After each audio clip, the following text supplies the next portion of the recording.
हर हर महादेव, देवों के देव महादेव के चरण में प्रणाम करता हूँ। दुर्गा माँ के चरण में प्रणाम करता हूँ। सरस्वती माँ के चरण में प्रणाम करता हूँ। गणेश भगवान के चरण में प्रणाम करता हूँ। गुरु भाई गुरु बहनों के चरणों में प्रणाम करता हूँ। अपने माता पिता के चरणों में प्रणाम करता हूँ। गुरु भाई गुरु बहन, कहानी बहुत ही सुंदर और अच्छा है। कहानी को कृपया ध्यान पूर्वक सुनिएगा और कहानी को पूरा सुनिएगा।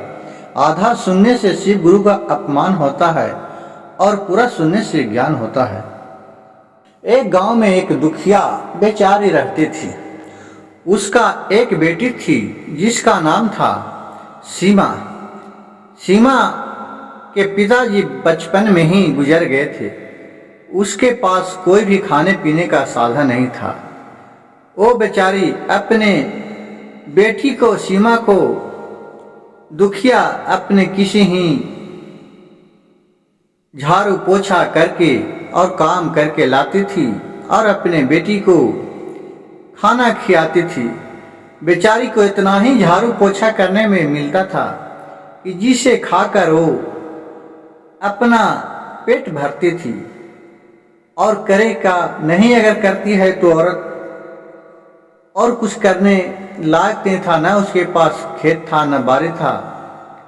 बेचारी सीधा शिव गुरु के ऊपर ही वो विश्वास करता था कि हे देवों के देव महादेव, आप ही मेरे नैया पार लगाइएगा और जगत में कौन है प्रभु, आप ही का सब लीला है रचा हुआ। आप कम से कम एक दुखिया बेचारी को कब तक सुख में बदलिएगा। मैं क्या गलती किया प्रभु, यही वो आरज़ू मिनती नित्य दिन करती थी और उठती थी और अपने काम पर चले जाते थे। वहां से जो भी रूखा सूखा सेठाइन देती थी वो अपने आके बेटी को और अपने खाना खिला के सो जाते थे। वो बेचारी काम करते थे। वहां से शाम होता था, अपने चावल कुछ भी मिल जाता था अपने लाती थी और खाना पकाती थी और खाती थी। और महीना में जो भी पैसा मिलता था उससे अपना राशन में नून तेल ये सब लाके रखती थी। रोज उसका बेटी चावल मिलता था, खाना लाती थी बेचारी दुखिया और बना के अपने बेटी को खिलाती थी। उसका बेटी खाते खाते उसका मन उबिया गया। एक दिन दुखिया की बेटी सीमा बोली कि माँ, रोज रोज चावल हमको खाने से अब खाने का मन नहीं करता है। अब लगता है कि कुछ तनी खाते बर बाजार के चीज। देखिए गुरु भाई गुरु बहन, माँ माँ ही होता है। माँ का दिल और बाप का दिल कोई नहीं जानता है। जब छोटे को बच्चे रहते हैं तो अपने भूख रख के भी बाल बच्चे के लिए क्या करते हैं। और जब बाल बच्चा वही सियाना हो जाता है तो कहता है कि हमारे लिए माँ बाप क्या किए। एक कहानी कितना दर्द भरा है। जब उसका बेटी बोली कि माँ, अब हमको कुछ खाने का अच्छा चीज कर रहा है, समोसा मोसा मिठाई उठाई कुछ ले लाते। अब बेचारी के पास पैसा नहीं रहा, एकदम करह गई। लेकिन बोली ठीक है बेटी, मैं अगले महीना लगेगा तो तुमको अच्छा अच्छा चीज ला दूंगा खाने के लिए। कही कि ठीक है माँ। और बोली कि जा बेटी, खाओ और खेलोगन। 10 दिन के बाद उसको महीना लग गया।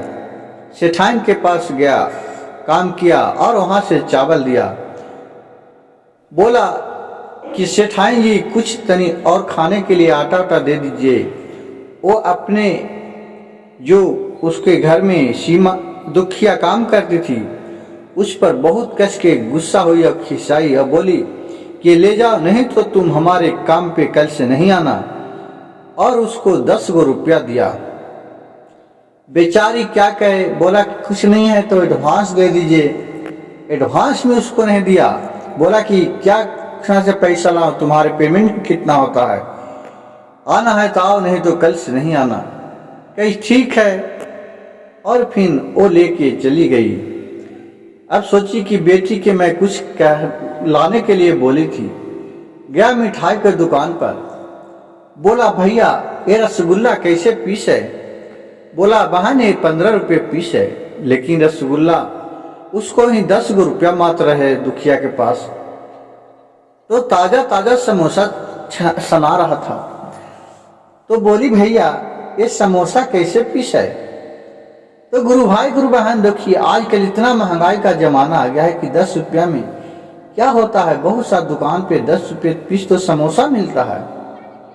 तो होटल वाला बोला कि 10 रुपये पीस समोसा है।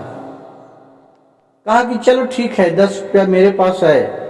एक समोसा ले लिया और वहां से दुखिया अपने घर चली आई। अपने बेटी को एक समोसा था जो दिया खाने के लिए कि ले बेटी खाओ। बेटी बोली माँ बस एक ही समोसा। कहा क्या करूं बेटी, इतने पैसा ही मिला है। तो तुम अपने लिए माँ? कहा कि बेटी मैं खा लूंगा ना, तू खा लो ना। बेटी एक समोसा खाई और एक फिर दोनों चावल बनाई और दोनों माँ बेटी खा के और सो रही। कहा हे प्रभु, हे भोलेनाथ, कितना कष्ट दीजिएगा, कौन सा गलती किए, जो भी अगले जन्म में गलती किए होंगे वो क्षमा कर दीजिएगा। लेकिन बेचारी दुखिया के मन में किसी भी तरह का छल कपट नहीं था। वो सच्चा दिल की औरत थी। जब सुबह में निकली, घर झाड़ू पोछा कर रही थी तो दरवाजे पर देख रहा कि एक सोना की अंगूठी गिरा हुआ है। उसको हाथ में उठाई, कहा ये कहां से गिर गया, किसको गिर गया? अब किसको हम बोलूं कि तुम ले जाओ, अब किसको बोलूंगा? ठीक है, वो अपना सोची मन में, ठीक है जिसको गिरा होगा वो खुद ही अपने पास आएगा मांगने के लिए तो उसका दे दूंगा। देखिए भोलेनाथ क्या परीक्षा लेते हैं। जब किसी को अच्छा समय बीतने के आने के रहता है तो उसके पास आगे बहुत भगवान परीक्षा लेते हैं। अगर वो परीक्षा में पास होता है उसको अच्छा समय लौट के आता है, और नहीं तो फिर ज्यों कर त्यों रह जाता है। दुखिया सोची कि चलो अंगूठी कोई खोजे आवेगा तो दे दूंगा, रख देता हूं, और क्या करूं। और अंगूठी को ले जाके अच्छा तरह रख दिया और फिर काम पर गया। फिर वहां से आई शाम में तो देख रही है कि अपनी सीमा बेटी के कस के तबीयत दब है। देख रहा कि बहुत बुखार है, अब क्या करूं। वो अपने वैद्य जी को बुला के लाए। गांव भर में से वैद्य जी आए, बोले दावा उबा दिए, बोले कि ठीक है इतना दावा में ठीक हो जाएगा तो ठीक है, नहीं तो तुमको ले जाने पड़ेगा बाजार। बाजार के नाम पर सुन के बेचारी की होश आवास उड़ जाता था, क्योंकि बाजार में बहुत डॉक्टर पैसा लेता था, आज भी लेता है, उतना पैसा है नहीं उसके पास, क्या करे। सोची चलो हो सकता है कि भगवान ये अंगूठी दिया है इसी को बेच के दिखा लूंगी, लेकिन अगर बेच दूंगी दूसरा का चीज है और खोजते खोजते आएगी तो मैं क्या करूंगा, मैं इसको नहीं बेचूंगा। फिर बाबा वैद्य जी उसको दवा दे के चले गए और फिर खाना ना खिलाई और फिर अपने काम पर चले गए। फिर शाम को आ रही है तो देखी कि बुखार तो हल्का कम है लेकिन पूरा ठीक नहीं हुआ है। फिर वैद्य जी के बुलाया। वैद्य जी बोले कि इसको आपको बाजार ले जाना पड़ेगा, जितना मेरे पास सक्षम था उतना मैं कर दिया। फिर उसी दिन भोलेनाथ एक साधु के रूप में घूमते घूमते उसके दरवाजा पर आए। चाल किए कोई है कोई है, अंदर से दुखिया निकल के आई। देखिए हाँ बाबा हैं।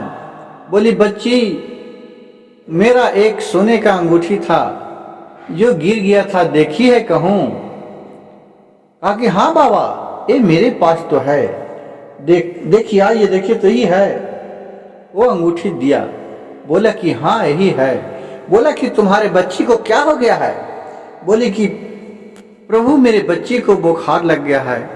तो बोला बाबा कि इस अंगूठी बेच के क्यों नहीं दिखा लिया? बोली दुखिया कि बाबा मैं कैसे दिखा लूं, मैं सोचा अगर अंगूठी बेच दूंगा और कोई खोजते चला आएगा तो मैं उसको क्या जवाब दूंगा। जो दूसरा के थाती में कैसे बेच दूं। कहा कि ठीक है, इसको क्या हुआ? तो बुखार उसको हाथ फेरे बाबा, वो एकदम हर तरह से ठीक हो गया।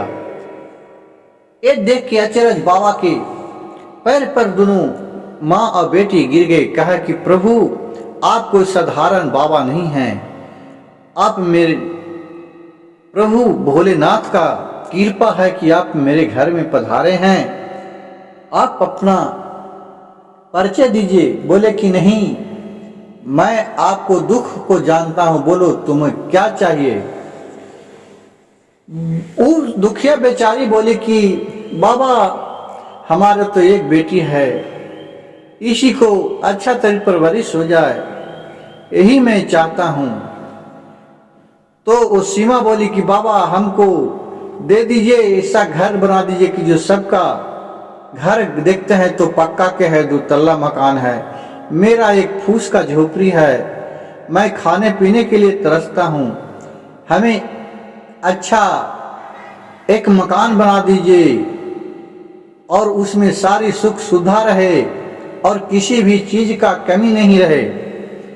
बोले कि ठीक है, ऐसा ही हो जाएगा। आओ अपना हाथ फेरते ही पूरा सुंदर मकान बन गया और उसमें हर तरह का सुख सुविधा, नौकर चाकर सब हो गया। और फिर दोनों बाबा के चरण पर गिर पड़े और बोले, बाबा ठीक है, जाओ, सब भोलेनाथ की कृपा से तुमको आज हुआ है, तुम जब तक सच्चे दिल से पूजा करेगा, तुम्हारे किसी भी चीज का भोलेनाथ कमी नहीं होने देंगे। और फिर सब खुशी खुशी माँ बेटी रहने लगे। गुरु भाई गुरु बहन, देखिए अच्छे का समय दुखिया को, दुख का समय सुख में कैसे बदला, इसको दुखिया खुद भी नहीं जान पाई। मेरी कहानी अच्छा लगे तो मेरे चैनल को सब्सक्राइब कीजिएगा, लाइक कीजिएगा और शेयर कीजिएगा। हर हर महादेव, घर घर महादेव।